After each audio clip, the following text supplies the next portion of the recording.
And we turn now to events in Russia, and Moscow is introducing strict new security measures in 3 regions bordering Ukraine, in response to this week's surprise incursion by Ukrainian forces into the Kursk region. Now there are also concerns from the UN nuclear agency, which has urged both sides to exercise maximum restraint as fighting moves closer to a nuclear power plant while fighting's been raging since Ukraine's army launched its surprise incursion this week, with reports suggesting that they could be operating up to 30 km inside Russia, with intense fighting close to the town of Sujev. Francis Reed reports filmed from a dashboard then uploaded onto social media abandoned and burned Russian troop carriers in the KK region. The person who posted these pictures has since been arrested, but the BBC has verified the footage. Ukrainian assaults on Russia started on Tuesday and seem to have come as a surprise. Several villages have been seized. This footage from the Ukrainian military is purported to show Russian soldiers surrendering. Reports suggest the focus is happening just north of Ukraine, with fighting thought to be concentrated near the town of Sujev. Moscow says up to 1,000 Ukrainian troops are involved in a region which contains a nuclear plant. The UN nuclear agency has urged restraint, but the astonishing image of Russian jets bombing Russian territory seemed to run counter to the Kremlin's official narrative that the war in Ukraine has been going to plan. President Putin holding a meeting with his Security Council. It's calling the Ukrainian incursion terrorism,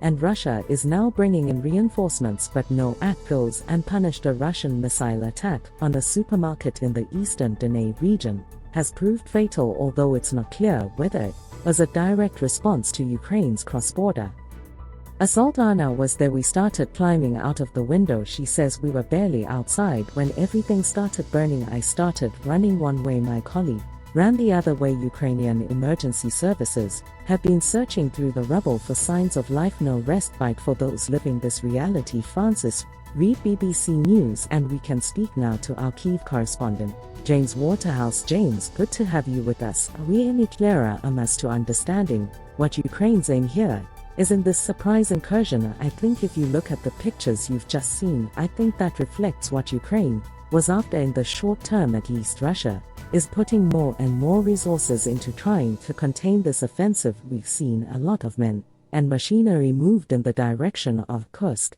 and neighboring regions along the border as Ukrainian forces seemingly take more and more territory, and they've even been frustrated in that endeavor, with one convoy certainly being destroyed. And now we have what's being described as a counter-terror operation, a counter-terrorism operation by the Kremlin, which gives powers for cars to be searched for phone tapping, for vehicles or the movement of vehicles and people to be extremely limited. This is something Russia is having to take seriously, and I think for Ukraine the hope is that it will relieve pressure on the front lines on its own territory. Where is Russia continuing to advance? It's important not to understate how significant this week has been, because this has been a war certainly for Ukraine of grueling familiarity, and here we've had this sort of strange inversion where you have the sight of Russian civilians reacting with fear, anger in some cases, and then leaving their homes. This is something that we see across Ukraine continually,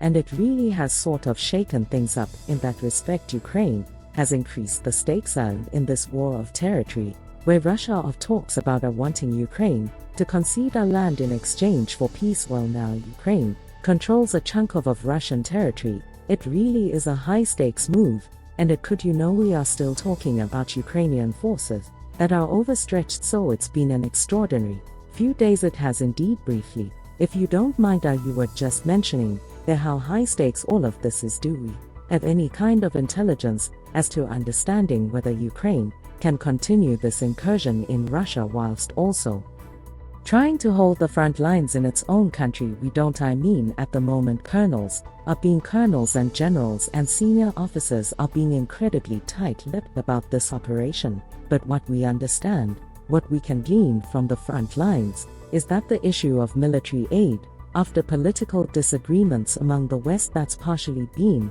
resolved, equipment is arriving on the front line, but Ukraine is grappling with its own domestic challenge of mobilizing enough men. So it was seen as counterintuitive At best to send clearly elite fighters into Russia in this way, but if it forces some kind of concession politically, or in a military sense by Moscow, then it will be seen as worth it. Our Ukraine correspondent there, James Waterhouse, speaking to us from Kyiv. As ever, great to have your reporting. Thank you, James. Thanks for watching. For more news, like, share, subscribe us and press bell icon.